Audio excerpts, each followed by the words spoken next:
Friends, so welcome to the prelims booster session. आज का पहला टॉपिक है ई वेस्ट रिसाइकलिंग। ये टॉपिक आपके एनवायरनमेंट के लिए इंपॉर्टेंट है। यूनियन गवर्नमेंट जो है लोकल इलेक्ट्रॉनिक्स मैन्युफैक्चरिंग तो प्रमोट करती है, लेकिन ई वेस्ट रिसाइकलिंग जो है वो इसमें एक वीक लिंक बना हुआ है। Millions of tons of discarded consumer electronics और अप्लायंसेस जो है वो पाइल अप हो चुके हैं पिछले कुछ सालों में। अब ई वेस्ट बेसिकली क्या होते हैं?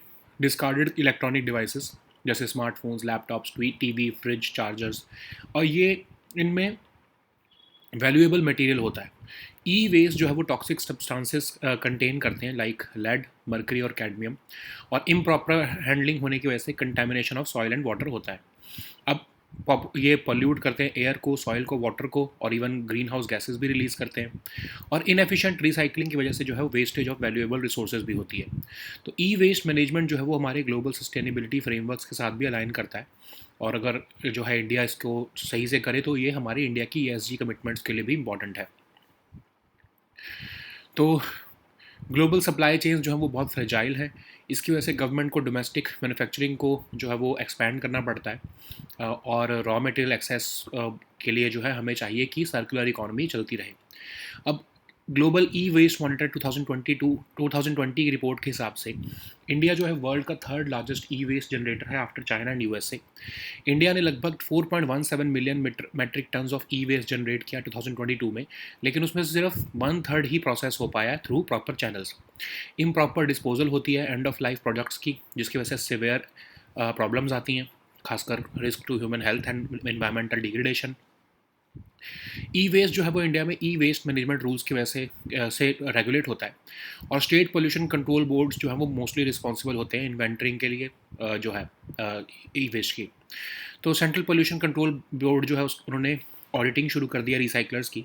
लगभग 50 फार्म्स को चेक भी किया रिसेंट मंथ्स में, और कंपनीज जो एग्रीगेट इनफॉर्मल ऑपरेशंस कर रही हैं उनको फॉर्मल मंडी स्टाइल सिस्टम्स में जो है वो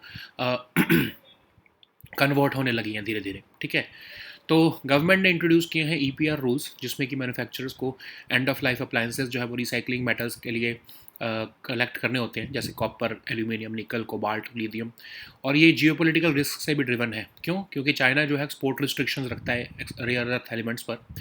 तो प्रॉब्लम ये है कि इंडिया का जो रिसाइकलिंग इकोसिस्टम है ये मोस्टली इनफॉर्मल सेक्टर बेस्ड है।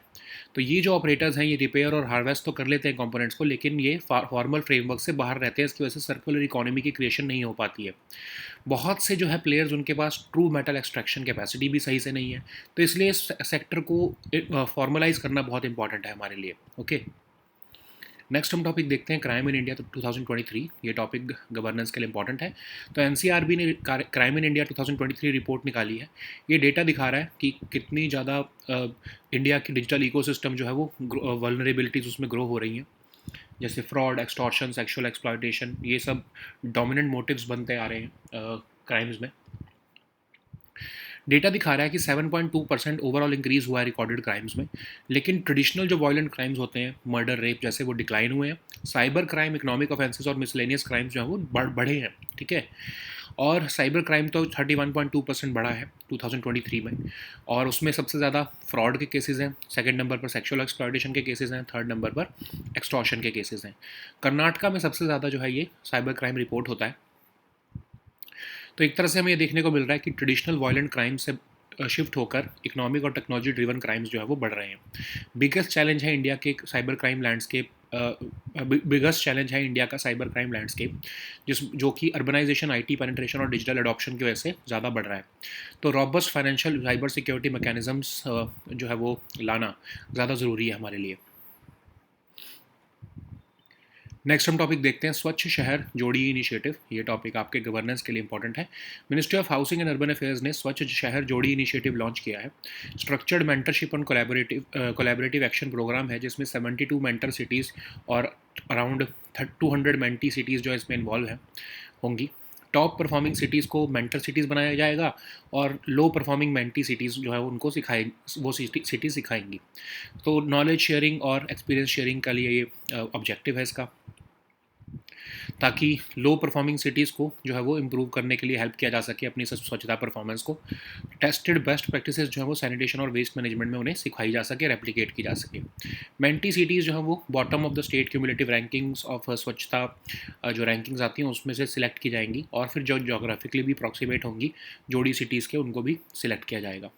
तो कैपेसिटी बिल्डिंग फंड जो स्टेट्स और यूटीज़ के पास हैं स्वच्छ भारत मिशन के, उन्हीं फंड्स को यूज़ करके ये जो है प्रोजेक्ट चलाया जाएगा। नेक्स्ट हम टॉपिक देखते हैं प्रीपॉन्डरेंस ऑफ प्रोबेबिलिटी। टॉपिक आपके गवर्नेंस के लिए इंपॉर्टेंट है। तो जजमेंट जो आई थी 1500 स्क्वायर यार्ड्स की टाउन ऑफ अयोध्या पर, वो प्रीपॉन्डरेंस ऑफ प्रोबेबिलिटीज़ पर बेस्ड थी। तो ये former chief justice of India ने बोला है। तो प्रीपॉन्डरेंस ऑफ प्रोबेबिलिटी क्या होता है? बेसिकली इसको अगर आप सिंपल भाषा में समझो तो मोस्ट प्रोबेबल जो प्रूफ है उसको सही माना जाता है। ठीक है, तो इसको एग्जांपल से समझते हैं कि आपने समझ लो किसी को अपनी कार लेंट की, और जब आप वापस आए तो वो कार में अगर कुछ डैमेज था तो आपने कोर्ट में केस गया जब, तो उसमें आपने प्रूफ दिखाया कि जब मैंने इसे कार जो है दी थी इस पर्सन को, तो वो कार बिल्कुल सही थी। जब और मेरे किसी फ्रेंड ने भी देखा था कि इस पर्सन ने पर्टिकुलर कार जो है वो एक माइनर एक्सीडेंट में डैमेज की है, और इवन उस पर्सन ने जिसको आपने कार लैंड की थी उसने आपको मैसेज भी किया कि he will pay for the damage. Okay, लेकिन वो पर्सन जिसको आप अब जो आप क्लेम कर रहे हो, वो पर्सन कह रहा है कि ये सारी जो डेटा है मैनिपुलेटिव है, ये पर्सन जो कि स्टेटमेंट दे रहा है माइनर एक्सीडेंट की, ये भी मैनिपुलेटिव है, और जो मैंने मैसेज किया है वो तो एक नॉर्मल पोलाइट कन्वर्सेशन थी, उसमें कोई ऐसा प्रूफ नहीं है कि ये कार जो है वो पहले से डैमेज नहीं थी। ठीक है, वो उसका ये कहना है कि ये कार पहले से डैमेज थी और मेरे ले जाने से उसको डैमेज नहीं हुआ है। तो कोर्ट ये देखेगी कि सबसे ज़्यादा जो मोस्ट प्रोबेबल प्रूफ है या एविडेंस है वो तो यही सजेस्ट कर रहा है कि इस पर्सन के पास ये भी विटनेस है कि किसी ने देखा है कि माइनर एक्सीडेंट में इन्वॉल्व हुआ था वो पर्सन, और जो एसएमएस भी गया है कि I will pay for the damages. तो ये मोस्ट प्रोबेबल मतलब प्रीपॉन्डरेंस ऑफ प्रोबेबिलिटी जो है वो उस पर्सन के फेवर में है जो कार का ओनरशिप है। तो मोस्ट प्रोबेबल जो एविडेंस होता है उसको कंसीडर कर लिया जाता है fact in the court of law. ये सिविल केसेस में भी खासकर यूज़ किया जाता है प्रिंसिपल। ओके, नेक्स्ट हम टॉपिक देखते हैं एनसीआरबी। ये टॉपिक आपके गवर्नेंस के लिए इंपॉर्टेंट है। तो लेटेस्ट डेटा जो एनसीआरबी का है वो दिखा रहा है कि क्राइम्स अगेंस्ट शेड्यूल्ड ट्राइब्स जो है वो इंक्रीज़ हुआ है। तो एनसीआरबी है क्या? 1986 में बनाया गया था। रिपोजिटरी ऑफ इंफॉर्मेशन रखता है ये क्राइम और क्रिमिनल्स पर, और इसको सेटअप किया था on the basis of recommendations of Tandon committee. Ministry of home affairs के अंडर आता है। रिस्पॉन्सिबल है ये फॉर कलेक्टिंग और एनालाइजिंग क्राइम डेटा। रिस्पॉन्सिबल है ये मॉनिटर और कोऑर्डिनेशन और इम्प्लीमेंट करने के लिए CCTNS प्रोजेक्ट, और ये नेशनल क्राइम स्टैटिस्टिक्स भी कंपाइल और पब्लिश करते हैं। नेक्स्ट हम टॉपिक देखते हैं गल्फ ऑफ एडन। ये टॉपिक आपके इंटरनेशनल रिलेशंस के लिए इंपॉर्टेंट है। तो एक मिसाइल स्ट्राइक हुआ है यमन के हुथी रेबल्स के द्वारा, जिसकी वजह से एक वेसल को जो है वो गल्फ ऑफ एडन में फायर उसमें कैच कर लिया। गल्फ ऑफ एडन एक्सटेंशन है इंडियन ओशन की, अरेबियन पेनिनसुला और अफ्रीकन कॉन्टिनेंट के बीच में लोकेटेड है। रेड सी को अरेबियन सी से कनेक्ट करता है। एडन के नाम पर है, जो कि यमन के कोस्ट पर पोर्ट सिटी है। गल्फ ऑफ एडन जो है वो स्ट्रांगली इन्फ्लुएंस्ड है upwelling of cool nutrient rich waters during south west and north east monsoons. Critical part है ये सुएज कनाल शिपिंग राउट का भी। नेक्स्ट हम टॉपिक देखते हैं रेड सैंडर्स। टॉपिक एनवायरनमेंट के लिए इंपॉर्टेंट है। नेशनल बायोडाइवर्सिटी अथॉरिटी ने 82 लाख रुपीज़ की अमाउंट सैंक्शन की है आंध्र प्रदेश बायोडाइवर्सिटी बोर्ड के लिए, ताकि कंजर्वेशन हो सके रेड सैंडर्स की। रेड सैंडर्स नेटिव है सदर्न ईस्टर्न घाट्स को, और ये particular districts of Anantapur, Chittoor, Kadapa, Kurnool जो है आंध्र प्रदेश के, वहाँ पर जो है वो पाया जाता है। रॉकी डिग्रेडेड और फैलो लैंड्स में ग्रो होता है मोस्टली। इसकी बहुत हाई कमर्शियल वैल्यू है, इसीलिए जो है इसकी रैम्पेंट स्मगलिंग होती है। अदरवाइज इसका जो है IUCN स्टेटस एंडेंजर्ड है। अब नेशनल बायोडाइवर्सिटी अथॉरिटी क्या है? स्टेचुटरी बॉडी है बायोलॉजिकल डाइवर्सिटी एक्ट के अंदर, 2003 में बनाया गया था इसको। चेन्नई में इसका जो है वो हेडक्वार्टर है। नेक्स्ट हम टॉपिक देखते हैं इन्फेक्शियस बोविन राइनोट्रैकिटिस। ये टॉपिक आपके एनवायरनमेंट के लिए इंपॉर्टेंट है। तो इंडियन इम्यूनोलॉजिकल्स जो है उन्होंने फर्स्ट इंडिजिनसली डेवलप्ड वैक्सीन बनाई है IBR के अगेंस्ट। IBR क्या है? एंडेमिक है इंडिया में और ये बोविन हर्पीज वायरस से होता है। डोमेस्टिक और वाइल्ड कैटल को मोस्टली अफेक्ट करता है। रेस्पिरेटरी, जेनिटल और एंसेफेलिटिक फॉर्म्स होती हैं इसकी, एरोसोल राउट से, और ये रिप्रोडक्टिव सिस्टम को अफेक्ट करता है मोस्टली। तो इसमें क्या होता है कि infertility, abortions, lower milk productivity mostly देखने को मिलती है कैटल में। कोई अभी तक इसकी वैक्सीन अवेलेबल नहीं है, बट अभी ये जो है वैक्सीन जो है वो डेवलप की गई है। So now let us see all these topics in English. So the first topic is e-waste recycling. This topic is important for your environment section. Union government is promoting local electronics manufacturing, but the e-waste recycling remains a weak link. Millions of tons of discarded consumer electronics and appliances have piled up in recent years. E-waste refers to discarded electronic devices. While these often contains valuable material, they are usually dumped instead of being reused or recycled. E-waste contains toxic substances like lead, mercury and cadmium, but improper handling leads to contamination of soil and water. Hazardous recycling practices pollute air, soil, and water. They also release greenhouse gases, worsening climate change and harming ecosystems. Inefficient recycling causes wastage of valuable resources also. So, e-waste management is important because it aligns with the global sustainability frameworks, and it also would strengthen India's ESG commitments. So, despite having over 93.9 crore mobile broadband connections, about 4% of global electronics consumption is only made by India. So, fragile global supply chains have pushed the government to expand domestic manufacturing and raw material access. So, India is the third largest e-waste generator after China and USA, and India generated about 4.17 million metric tons of e-waste in 2022, but only one third was processed through proper channels. So, improper disposal of end-of-life products have severe negative externalities, for example, for the human health and environmental degradation. E-waste in India is regulated by e-waste management rules, and state pollution control boards, which are responsible for inventorying, they use inconsistent methods, and they cause discrepancies between Indian and international data. Central Pollution Control Board has begun auditing recyclers with over 50 firms checked in recent months. Companies are also working to aggregate informal operations into formal mandi style streams. Government has introduced EPR plus, requiring manufacturers to collect end of life appliances for recycling metals. This move is partly driven by geopolitical risk also, because China has made export restrictions on rare earth elements. There is also dominance of the informal sector in India's recycling ecosystem, and these operators focus on repairing and harvesting components, but they remain outside the formal frameworks, which hinders the creation of a circular economy. So, experts stress that malpractices plaguing the sector. Because many players lack true metal extraction capacity. So, we need to formalize this sector more. So the next topic is Crime in India 2023. This topic is important for your governance section. So NCRB has released the Crime in India 2023 report, which reflects growing vulnerabilities in India's digital ecosystem. So this data reflects a 7.2% overall increase in recorded crimes. Traditional violent crimes have declined, but the cyber crimes, economic offences and miscellaneous crimes have surged. Cyber crimes have in fact increased by 31.2% in 2023. Most of them are related to the cases of fraud, and the second category is of sexual exploitation, and the third one is extortion. Karnataka reports the highest number of cyber crimes. So we are witnessing that traditional violent crimes are shifting, are declining, but economic and technology driven crimes are increasing. The biggest challenge in India's cybercrime landscape suggests that increased urbanization, IT penetration, and digital adoption are key drivers. So therefore, there is a need for robust financial cybersecurity mechanisms. So the next topic is Swachh Shahar Jodi initiative. This topic is important for your governance section. Ministry of Housing and Urban Affairs have launched the Swachh Shahar Jodi initiative, which is a structured mentorship and collaborative action plan involving 72 mentor cities and around 20 mentee cities. So top performing cities have been identified as mentor cities and paired with low performing mentee cities. So this program is aimed to foster knowledge and experience sharing. The objective is to support comparatively low performing cities in improving their Swachhta performance by drawing on the experience of mentor cities to replicate tested best practices in sanitation and waste management. The mentee city will be selected and this will be featured in the bottom of the state.